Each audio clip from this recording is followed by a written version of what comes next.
Бүгін сіздерге Англияда фермада тұратын жерімізді көрсететін боламын. Ол осындай каравандар.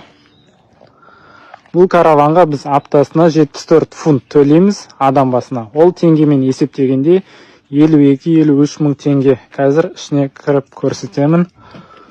Бисмиллах.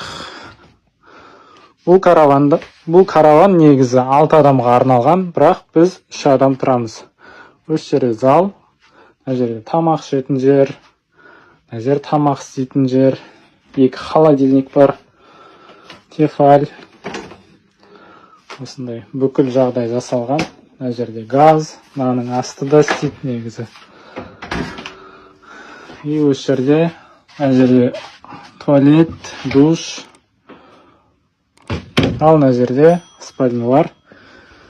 2 адамдық, осылай 3 спальня бар.